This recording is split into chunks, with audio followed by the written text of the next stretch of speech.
안녕하세요, 여러분. 성공합시다.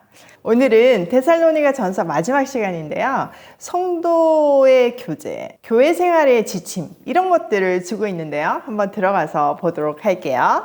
12절. 형제들아, 우리가 너희에게 구하노니 너희 가운데서 수고하고 주 안에서 너희를 다스리며 권하는 자들을 너희가 알고 그들의 역사로 말미암아 사랑 안에서 가장 귀히 여기며 너희끼리 화목하라.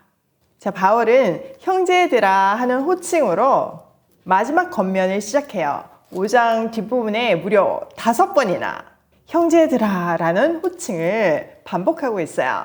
이것은 교회가 세상의 어떤 구조처럼 계급 구조가 아닌 한 아버지 아래 새로운 영적인 가족 공동체임을 말해주고 있죠. 이것은 오늘날의 성도의 관계에서도 마찬가지예요. 바울은 먼저 교회 지도자들을 어떻게 대해야 하는지에 대해서 말해주고 있어요. 우선 교회 지도자들은 수고하며 다스리며 권하는 역할을 하고 있죠. 여기서 수고는 사랑에 근거한 수고예요. 바울이 앞에서 본으로 말한 것처럼 자기를 내어줄 만큼 목숨을 건 수고예요. 할 수 있는 만큼 남아서 하는 수고가 아니고 애쓰고 힘쓰고 버거울 정도의 수고를 말하고 있어요. 두 번째는 다스리다인데요. 이건 뭐 다스린다, 세상의 왕처럼 다스린다 이런 의미가 아니라 말씀에 근거해서 잘 지도한다는 뜻이에요. 바울도 좋은 모델이 되지만 예수님도 너무너무 좋은 모델이시잖아요. 예수님께서 제자들의 발을 씻기시는 것이 대표적인 본이에요.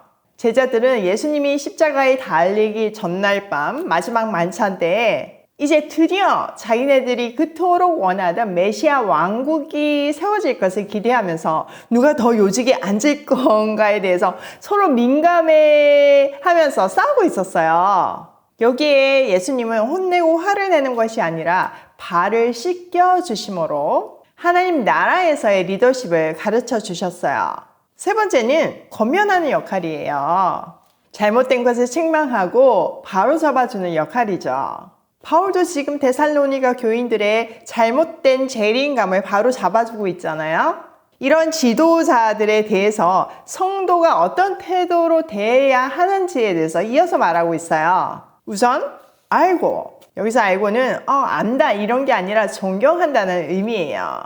또 13절에서는 사랑으로 극진히 존경하라고 말하죠. 또 서로 화목하래요. 사실 요즘 교회들은 이런 모습들을 잃어가고 있어요. 지도자들도 문제고 성도들도 문제죠. 그런데 그게 단순히 요즘뿐만 아니라 제 가운데서 태어난 사람들이 모인 곳이 교회이기 때문에 교회의 정직한 모습이에요. 그러니까 존경할 만해야 존경하지 이런 태도는 맞지 않아요. 하나님께서 기뻐하시는 교회의 완벽한 그림과 지체된 우리의 각각의 역할을 제대로 성경적으로 숙지하고 내 역할을 성실하게 하다 보면 서로가 달라질 수밖에 없죠. 관계는 절대로 일방적이지 않아요. 서로가 서로를 성장하게 하고 건강하게 하는 것이 머리된 그리스도의 지체된 교회로서의 아름다운 모습이에요. 다음은 성도와 성도 사이의 관계에 대해서 말하고 있어요. 한번 볼게요. 14절. 또 형제들아 너희를 권면하노니 게으른 자들을 권괴하며 마음이 약한 자들을 격려하고 힘이 없는 자들을 붙들어주며 모든 사람에게 오래 참으라. 삼가 누가 누구에게든지 악으로 악을 갚지 말게 하고 서로 대하든지 모든 사람을 대하든지 항상 선을 따르라. 자, 먼저 게으른 자들을 권면하고 훈계하고 꾸짖어서 돌이키게 해야 한다고 말하고 있어요. 여기서 게으른 자들은요, 자기의 역할은 하지 않고 문제만 일으키는 사람들을 지칭하고 있어요. 솔직히 이렇게 요즘 세상에서는 이렇게 권면하고 훈계하는 게 쉽지 않아요. 세상은 말할 것도 없고 교회 안에서도 적당한 거리를 유지하면서 속의 말을 안 하는 것이 대세죠. 문제 있는 행동을 하면 고쳐주기보다는 오히려 더 거리를 유지하기가 일쑤예요. 그러나 성도들은 가족이니까 때로는 아픈 말도 하면서 서로를 바로 잡는 권면을 할 필요가 있다고 말하고 있어요. 두 번째로 마음이 약한 사람들을 격려하래요. 사람들은 다 천차만별이잖아요. 유난히 예민하고 상처받는 약한 사람들이 있어요. 교회는 그 약한 사람들에게 온도를 맞춰야 되는 게 정상이에요. 그런 사람들을 진심으로 격려하고 위로해야 해요. 사람은 영적이기 때문에 상대가 어떤 마음으로 하는지 느끼잖아요. 저도 정말 놀란 것이요. 하랑이를 키우고 있잖아요. 저희 남편은 좀 엄하게 교육하는 편이고 저는 좀 기다려주는 스타일이에요. 처음에 하랑이가 우리 집에 왔을 때 남편한테 진짜 많이 혼났어요. 뭐 납득할 만한 상황이긴 했지만 제 입장에서는 완전 다른 환경에서 살다 온 아이니까 어떻게 하루아침에 바뀌겠냐, 좀 기다려주자고 했죠. 근데 둘 다 맞는 말이죠. 결국은 부부싸움까지 하는 지경까지 이르렀어요. 근데 시간이 지나고 보니까요, 놀랍게 하랑이가 저보다 남편을 더 좋아하는 거예요. 진심으로 자기를 사랑해서 가르친다는 것은 하랑이가 안 거죠. 그래도 여전히 저는 좀 듣기가 힘들어가지고 하랑이 혼날 때 도망가 있어요. 세 번째, 힘없는 사람을 도와주라고 말해요. 여기서 말하는 힘이 없음은 이런 힘이 아니라 신앙이 어려서 하나님을 의지하는 힘이 부족한 사람을 말해요. 하나님을 온전히 의지해야만 충만한 공급을 받을 텐데 아직 신앙이 어리니까 그 하나님을 붙잡는 힘이 약할 수밖에 없죠. 그때 도와주라는 의미예요. 세상은 강한 자들이 군림을 하고 약한 자들을 누르며 살지만 교회는 강한 자가 약한 자를 도와서 일으켜 세우고 함께 가는 공동체임을 기억해야 해요. 그래서 필요한 것이 서로에게, 모든 사람에게 오래 참아줘야 되죠. 또 악을 악으로 갚지 말고 서로에게, 또 모든 사람에게 항상 좋은 일을 하면서 선을 행하래요. 로마서에서도 선으로 악을 이기라고 말하잖아요. 물론 우리의 본성이 조금 이렇게 상처를 받거나 그러면 악을 당하면 몇 배는 갚아줘야 속이 시원하잖아요. 그래서 하나님께서 우리에게 성령을 주신 거예요. 우리 힘으로는 절대 할 수 없는, 우리 본성은 절대 할 수 없는 일을 성령을 의지하여 선으로 악을 이기는 삶을 살아야 해요. 이런 겉면들을 한 가족인 교회에서 잘 연습하고 훈련해서 세상에서도 그렇게 살아야 하는 거죠. 그러면 세상은 반항할 수밖에 없어요. 나는 빛이고 소금이다. 이렇게 소리치지 않아도요. 그냥 자연스럽게 어두운 곳에 빛을 비추는 존재가 되고 살맛이 없는 세상에 맛을 내는 존재가 될 수밖에 없어요. 그 시작은 나임을 꼭 기억하시고요. 다음은 재림을 기다리는 성도들의 하나님과의 관계를 말하고 있어요. 자, 16절. 항상 기뻐하라. 이거 너무 유명한 구절이죠. 사실 모든 사람은요, 항상 기뻐하기를 원해요. 근데 기뻐할 수가 없어요, 항상. 그러면서 하는 말이 기뻐할 일이 있어야 기뻐하죠 라고 말하죠. 그러나 이 기쁨은 그런 수준의 기쁨이 아니에요. 나의 환경에 의해서 또 사람과의 관계에 의해서 좌지우지되는 그런 기쁨이 아니라 하나님과의 관계에서 오는 흔들리지 않는 기쁨이에요. 깊은 구원의 감격에서 오는 세상이 흔들 수 없는 기쁨이죠. 천지를 만드신 하나님께서 우리를 죽기까지 사랑한다는 사실에 감격하는 기쁨이에요. 자, 17절. 쉬지 말고 기도하라. 이 말도요, 아무것도 하지 말고 기도만 하라는 말이 아니에요.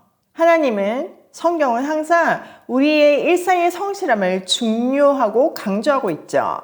우리에게 선물로 주신 하루하루를 하나님께서 공급하시는 힘으로 살라는 말이에요. 우리는 뭔가 일이 생기면 기도하는 경향이 있고, 또 안 좋은 일을 당하면 내가 기도를 안 해서 벌 받았나 보다 이렇게 생각하시는 분도 있으세요.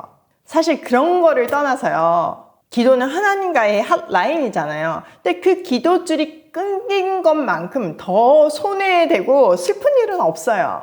그 기도줄이 끊겼기 때문에 답답하고 괴롭고 힘든 거예요. 우리가 사랑하는 사람이 생기면 시도 때도 없이 연락하고 보고 싶고 얘기하고 싶고 그렇잖아요. 하나님도 우리랑 그런 관계이길 원하세요. 그 기도를 통해, 그 소통을 통해, 그 친밀함을 통해 아버지의 마음이 내 마음에 전달되고, 그러면 그 마음으로 사명을 감당하는 삶을 살 수 있어요. 아버지로부터 오는 차고 넘치는 사랑 때문에 그 사랑이 흘러 넘쳐서 이웃으로 흘러가고요. 누가복음에 돌아온 탕자를 보면요, 그 탕자는 많은 재산을 가지고 갔지만 아버지를 떠나는 순간부터 결핍이 시작돼요. 그리고 정말 거지가 됐지만 아버지께로 돌아올 때 다시 모든 것이 회복돼요. 우리도 마찬가지예요. 자, 18절. 범사에 감사하라. 이것이 그리스도 예수 안에서 너희를 향하신 하나님의 뜻이니라. 모든 일에 감사하는 것이 하나님의 뜻이래요. 사실 기쁨과 감사는요, 그리스도인의 포트폴리오, 얼굴? 이렇게 표현할 수 있어요. 얼마나 기쁜가, 얼마나 감사한가가 그 사람의 신앙 수준을 말해준다고 할 수도 있어요. 왜냐하면 우리가 하나님을 제대로 만날 때 새로운 가치가 만들어지잖아요. 세상이 말하는 행복이 아닌 진짜 행복이 무엇인지도 알게 되죠. 그러니 하나님의 최고의 선물인 구원을 제대로 느낀다면 감격할 수밖에 없어요. 기쁨이 삐져나올 수밖에 없죠. 마음 가득 기쁨과 감사가 차오를 수밖에 없어요.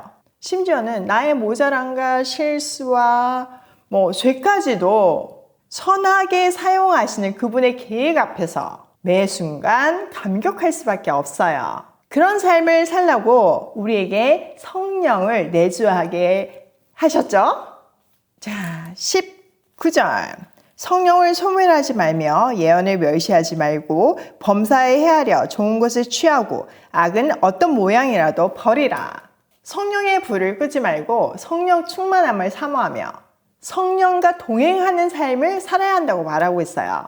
또 말씀을 멸시하지 말아야 해요. 말씀이 우리 삶의 기준이지 내 판단과 내 지식과 내 경험으로 이거는 받아들일만 하고 이거는 아니야 이렇게 하는 것이 말씀을 무시하는 행동이에요. 또 정말 안타까운 거는 주위에서도 보면 신앙이 좋다고 말씀하시는 분들도 말씀을 정말 모르는 경우가 많더라고요. 사실 건강한 믿음은요, 말씀을 제대로 알 때 건강하게 시작돼요. 그래야지만 말씀을 멸시하지 않는 삶을 살 수 있고요. 성령의 인도와 말씀을 기준 삼아서 모든 것을 분별하고 좋은 것을 굳게 잡아야 해요. 또 어떤 모양의 악이라도 멀리해야 하고요.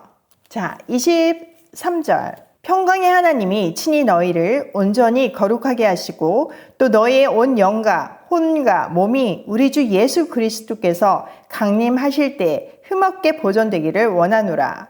너희를 부르시는 이는 미쁘시니 그가 또한 이루시리라. 바울은요, 충분히 데살로니가 교인들을 권면한 다음에 그 모든 것을 평화의 하나님께 맡겨요.